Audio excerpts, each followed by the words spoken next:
Hello, welcome to this second part of the analyzing the contact center information coming from Orion. This second part is going to be focusing on measuring the interval level information, which is a little more complex way of looking at how the interpartners are behaving on a contact center environment. So what we are going to be doing next is reference the cells or use the hours that we are receiving the volume. Keep in mind that we can use, for example, hourly level, 15-minute intervals. We can also use 30-minute intervals. It really depends on what are you trying to achieve, what are you trying to measure. So just to make it simple, we're going to use hourly intervals. And for an hourly interval, we need to add an extra column here to make it simple for the formulas to read this. So what we are going to use here is insert a column on the left. When you do this, no worries, the other formulas do not break. All the references are moved automatically. So we're gonna use here the formula that is floor. With the floor formula, we are gonna select the hourly value and we are gonna here put the factor in, which is hour. So in this case, if I remember correctly, we have to use 1 0 0.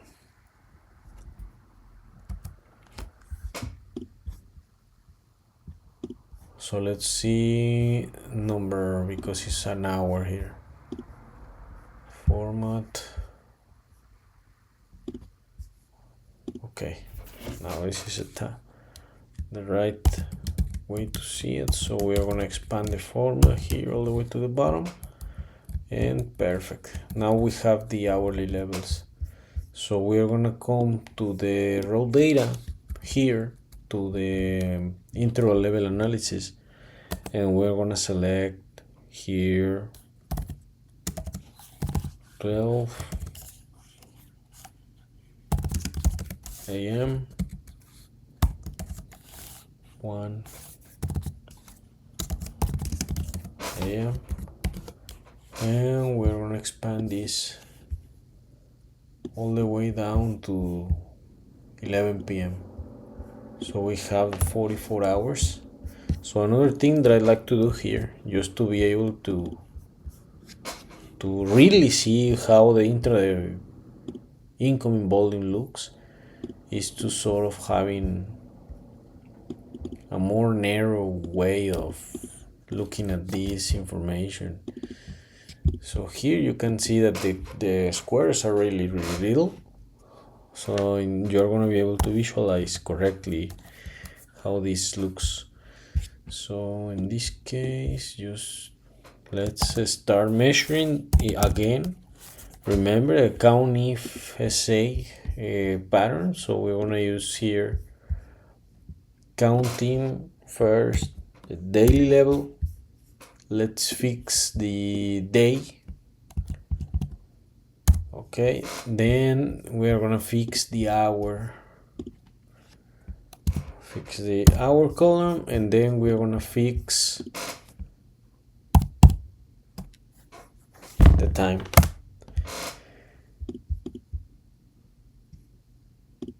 What the? And let's see how the patterns look for the rest of the dates. Perfect.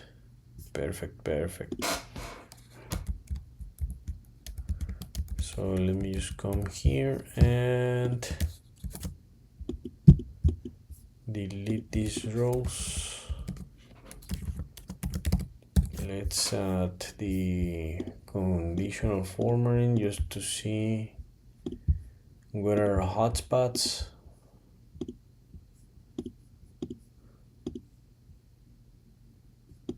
It's a little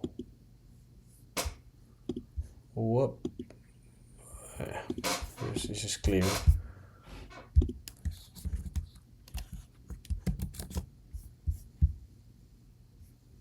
Let's add a quick chart here to visualize how this actually looks.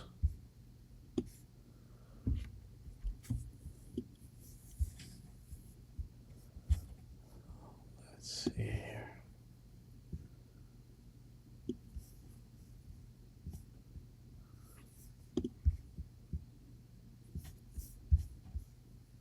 Okay, so the visualization indicates that we do have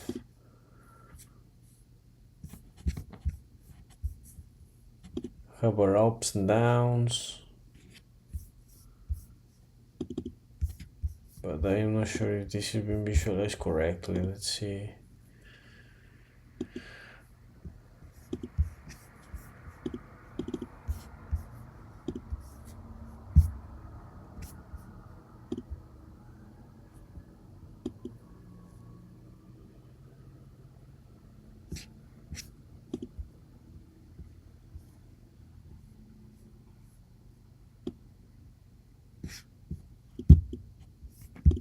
Yeah, this gives us an idea. The issue is that we have too much information here and we cannot clearly see how this is evolving, but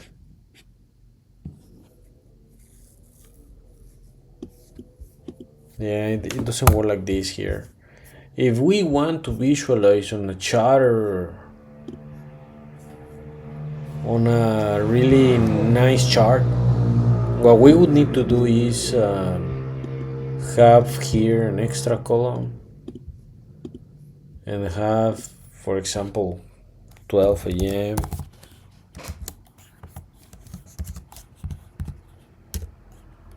We have 12 a.m. here. We have 1 a.m. But here we should be keeping like the same date. So we would have to go to the bottom, you know what I mean? Like you should be having here the hourly level. So 40 to 23 intervals here. 24 intervals here and one date. So it would be 24 rows per day to be able to visualize like a line chart that like the one we just tried to create. So for the purposes of this exercise, we want to leave it like this as a heat map. And just let me teach you another quick tip. For example, if you wanna, sometimes it's not enough to see like the heat map thing, but there is another way where you can take advantage of a visual here, which is the sparkline method. So let me here put sparkline. So we're gonna select the whole thing and we're gonna see what options we have. We have chart type. Let's just take the suggestions here. Let's see how this looks. This is still not very understandable. Let's leave it like bar or just to sparkline, just plain sparkline, and you'll see the ups and downs.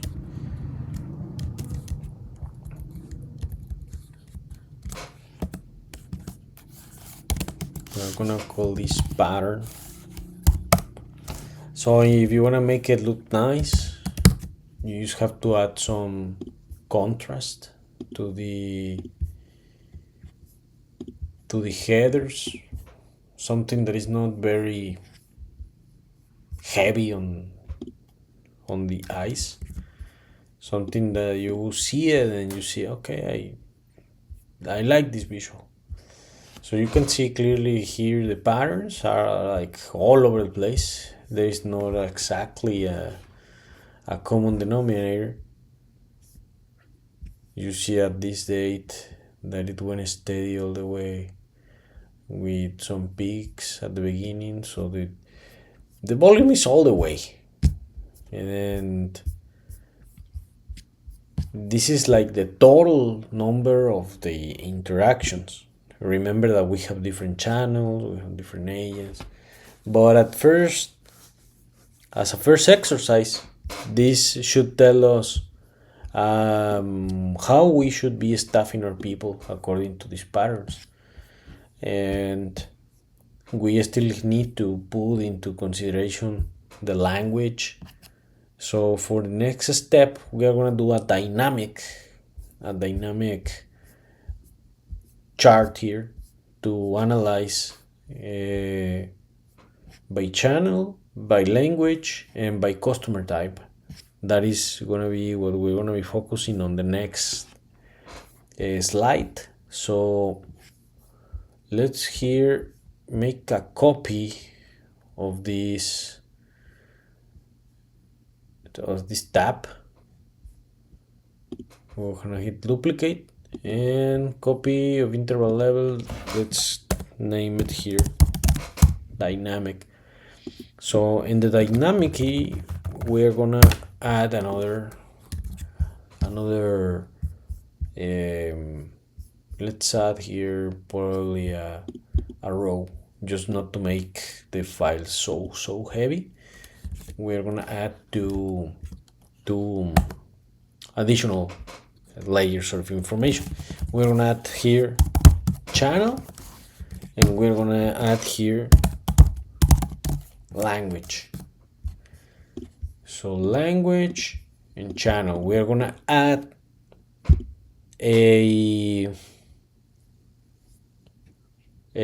drop down, and our drop down, we're gonna drop down it from a range. We're gonna select on our initial summary by monthly. Monthly is less likely that we're gonna modify this, so this is gonna be our selection, just to make it look a little prettier. We're gonna select different colors here. WhatsApp's green, just like that. So here we're gonna add another conditional to the equation that is gonna be telling us what channel, and by interval level what is the pattern for this data. So in this case, we're gonna fix it completely. We do not want this to be moved, so we are gonna leave it like that, just fixing the entire thing. Where is this? I made a mistake again. What the? Yeah, I don't know why I am doing that. Okay. So sometimes things fail, so you need to be able like to spot it right away. So you'll see that here it says all zeros, right? Leave me in the comments why we're having all zeros here. I just want to see if you guys are paying attention, and if you are already submitted the reason why, let's move into checking the Facebook volume. Just let's give it a couple seconds, because the spreadsheet is already getting heavy. Okay, you see that we are receiving between 1 to 10 interactions per interval per hour on Facebook. This is Facebook. Let's put the column a little wider so we can see what channel we're talking about. So Facebook, Let's take a look at chat and web. Look at these graphics, how they're going to be changing. Okay, the patterns are slightly different. I see that the volume for chat coming from web is a little bit more heavy than we have it for Facebook. Then let's take a look here. Voice. Yeah, you'll see it takes a while because it's getting heavy. There is a lot of rows in this spreadsheet, so it starts to be slow. So okay, so this is how you make it dynamic. If you want to do this like with a pivot table, you often would have to move away the filters, change the filters. It's more manual workload, like instead of doing it like this. So you'll see here that the patterns are coming in all over the place. So what's up? And if we want to add an additional layer of complexity, we are going to be adding here a language.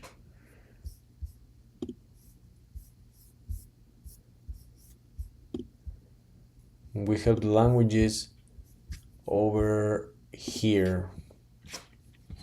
Just let me do a quick language spotting. See how many we have. We have 3, 6 different languages here. Okay. Yeah, this way, and we also have the packages. And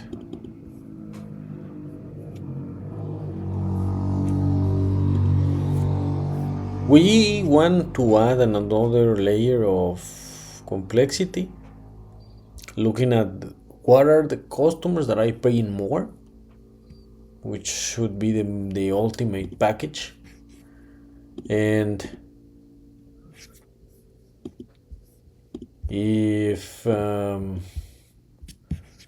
we are receiving enough of these calls, so I think it is worth it. Instead of language, we're gonna add the type of customer type. So that is gonna be wrapping up our initial analysis, guys. And for the next session, we're gonna change a little bit how we are analyzing the information. We need to have an analysis by day of how the patterns are coming in by day, by language, by type of customers, by top agents. So there is a lot of detail. The more details that you have, the shorter window of time you would be able to look at. In this case, we are looking only at arrival patterns by channel. So that's why we can take a look like a daily level plus times interval level. But if we want to look at languages, customer types, agent level details, and more variables, this becomes more difficult to understand. So that's why we need to move into a daily motion to understand what is happening at daily level. We haven't been able to analyze what is the service level. What is service level? For those who are not into the contact center environment, service level is if we are picking up these interactions on a reasonable way. Just put it like that. For example, when you call the bank, you want to be answered quickly, right? So that is what I mean by that. Some companies say, Within 30 seconds, we should be able to answer most of our customers. Within 60 seconds, other companies use more or less depending on the channel. When you're chatting with somebody via Facebook or WhatsApp, the what do you expect from somebody that you are talking with? Of course, you need to be answered fast. So we're going to set here some thresholds to calculate if this interaction was resolved or not, adding an extra layer of complexity with the if formulas. So we're going to use the SLA. The SLA is going to be different for the pro package, the ultimate customer, and the basic customer. So the basic customer is paying less money. So in consequence, the availability that we're going to have to answer to their inquiries is going to be a wider amount or a wider time frame. In the other hand, for an ultimate package or an ultimate customer, we need to be answering these inquiries really fast because they are paying more money. They are giving more revenue to the company. So we want to focus on those customers. And of course, we do not want to forget the basic packages, but they should understand that the service level threshold for them is going to be a little bit more extended, so to speak. So we're going to look into how calculating this service level metric. In this case, if you are not into the contact center industry, don't worry. The contact center calculation for service level applies via if. If we answer this within this, then we get a 1 or a 0. So this can be applied in any industry because the if conditionals, if formulas are applied in every industry. So this exercise is really important because you get to understand how to create a nested if formula, how to add cleaning phases for the formulas and stuff like that. So stay aligned and give me a comment there if you liked this part of this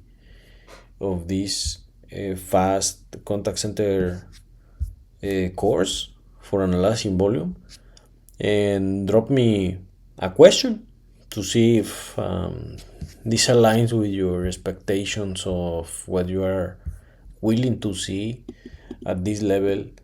If you want more complex cases, if you need to calculate like requirements, like how many people, this is like more oriented to contact center, going that deep. And this is intended to be a Google Sheet course to understand the formulas and stuff. So still, I am gonna be adding more material here. So please drop me there a question, a comment, what formulas you are struggling with, and I wanna be providing that help. So thanks for watching and subscribe to my channel.